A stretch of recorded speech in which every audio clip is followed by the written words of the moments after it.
बिस्मिल्लाहिर्रहमानिर्रहीम। मुंतखब नुमाइंदे आए, काम अंजाम दिए दिए नहीं दिए वो आपका मसला। फुटेजेस आती है, आप देखते हो। मेयर कराची वसीम अख्तर ने जिस तरह अपने 3.5 पौने 4 साल गुजारे, क्योंकि ताख़ीर से आए थे हल्फ लेने के बाद, और कुछ हकीकतें हैं जो सिंध हुकूमत की तरफ से होती हैं। वसाइल की कमी, वो हमारे चेयरमैन भी रोते हैं, चाहे वो उनके अपने चेयरमैन हो, पाकिस्तान पीपल्स पार्टी से ताल्लुक़ रखने वाले डिस्ट्रिक्ट के चेयरमैन, वो भी रोते हैं। लेकिन मैं सिर्फ मेयर कराची से बात करूँगा और इनसे स्ट्रेट अवे बात करूँगा। वसीम भाई, कोई ऐसे काम आप बता सकते हो 3.5 साल में जो आपने कराची में किए हैं? मैं तो कहता हूँ आपने कुछ नहीं किया, लेकिन आप मुझे बताओगे कि आपने ऐसे कुछ काम 3.5 साल में अंजाम दिए जिससे शहरियों को रिलीफ मिला? ये 5 मिनट का सवाल नहीं है, इसके लिए तो मुझे घंटों चाहिए जवाब देने में।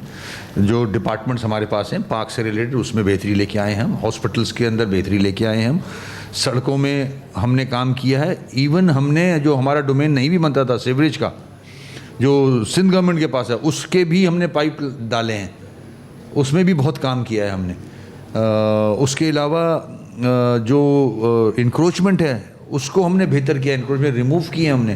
पार्कों से, प्ले ग्राउंड से हमने पार्क्स बड़े अच्छे बनाए हैं। ज़ू के चारों तरफ जो इंक्रोचमेंट थी वो देखें आप, वो क्लियर की है। एम्प्रेस मार्केट की शक्ल देख लें आप, ऐसी शक्ल आपको नहीं मिलेगी। किडनी हिल के साथ इंक्रोचमेंट ख़त्म करके बेहतरीन फॉरेस्ट बनाई है हमने। बाग़ इब्न कासिम पे इंक्रोचमेंट ख़त्म की, नहर ख़याम पे इंक्रोचमेंट ख़त्म की है। पूरी कोशिश की है कि जितने डिपार्टमेंट केएमसी के पास हैं उसमें रहते हुए, हमारे पास वसाइल थे ही नहीं, हम सिर्फ तनख्वाह देते थे।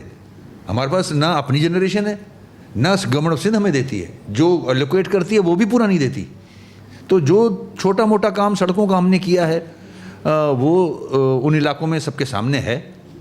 ऐसा नहीं है कि काम नहीं किया, हमारे पास पूरी लिस्ट है। इंशाल्लाह मैं प्रेस ब्रीफिंग करूँगा और अभी तो मैंने सरसरी तौर पे आपको बताया, मैं डिटेल में बताऊँगा कि जो काम केएमसी के डिपार्टमेंट्स ने किए हैं।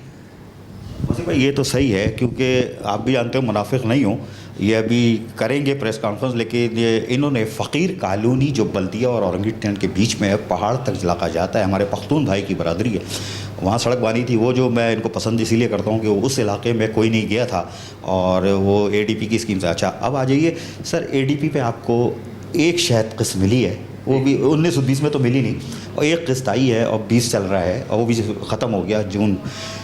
वहाँ से तो आपको शॉर्टफॉल है। मेरे रिटायर मुलाजमीन है सर, उनके लिए आपने वफाकी हुकूमत को भी 3 अरब 55 करोड़ का शायद ख़त लिखा है, सिंध गवर्नमेंट पे भी। सर उसमें ये वहाँ से क्यों नहीं दे पा रहे? रिटायर मुलाजमीन को भी सिंध हुकूमत देने को तैयार नहीं है। अभी परसों कल मैंने सर ख़त अरसाल किया है चीफ सेक्रेटरी साहब को। हाँ, अभी कॉपी आपको भी दे दूँगा। प्राइम मिनिस्टर साहब को भी लिखा है, सीएम साहब को भी लिखा है, गवर्नर साहब को भी लिखा है। 3.5 अरब से ज़्यादा ड्यूज़ हैं, पेंशन, ग्रेजुएटी, तो ये कौन देगा? मैं सिर्फ यही आवाज़ ही उठा सकता हूँ उनके लिए। वो बेचारे ज़ईफ़ केएमसी हेडक्वार्टर के चक्कर लगा रहे होते हैं। कोविड-19 है, उनको कोरोना खुदा ना खास्ता हो सकता है।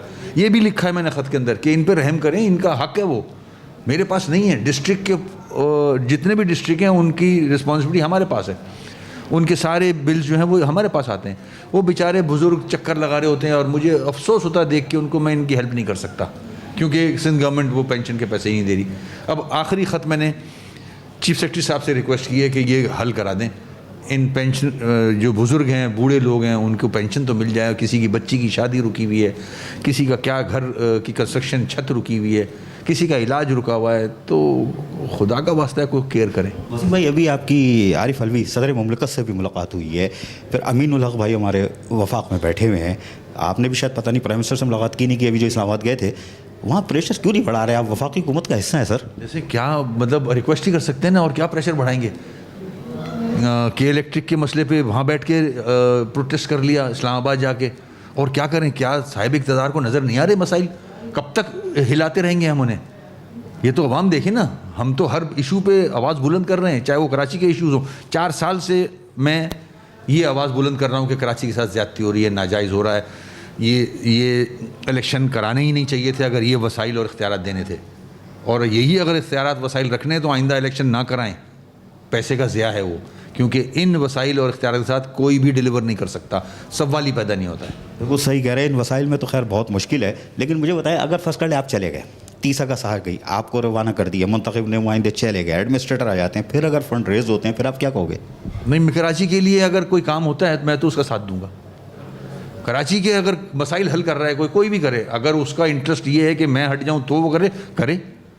अगर मेरी हेल्प की ज़रूरत होगी मैं उसके साथ जाऊंगा कि कराची के मसले हल हो जाएं बस। इनको कहीं जाना था, बहुत अहम मीटिंग थी, मैंने सिर्फ 10 मिनट मांगे थे और शायद ज़्यादा ही टाइम ले गया इनका। ये इनकी मेहरबानी है।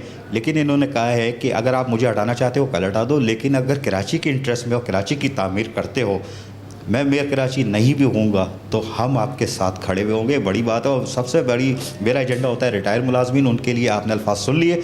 मेयर कराची वसीम अख्तर ने 2 दिन पहले चीफ सेक्रेटरी को एक और ख़त लिखा है। वज़ीर आज़म पाकिस्तान से 3 अरब 55 करोड़ की दरख्वास्त की थी, सिंध गवर्नमेंट को उससे पहले की थी। 2017 में 1 अरब 20 करोड़ ये तकसीम कर चुके थे और ज़ीरो हो गया था फिगर। अगर वो पैसे मिल जाते मेरे रिटायर मुलाजमीन आज बच जाते। खुद कह रहे हैं कोरोना वायरस में जो बुजुर्ग लोग आते हैं मैं परेशान होता हूँ। लेकिन बहरहाल वसीम अख्तर साहब, मेयर कराची से एक मुख्तसर मुलाकात थी, वक्त मिला तो दोबारा, क्योंकि इनको बहुत अहम जगह जाना था, मैंने पकड़ के रखा हुआ था। आधा वर्ष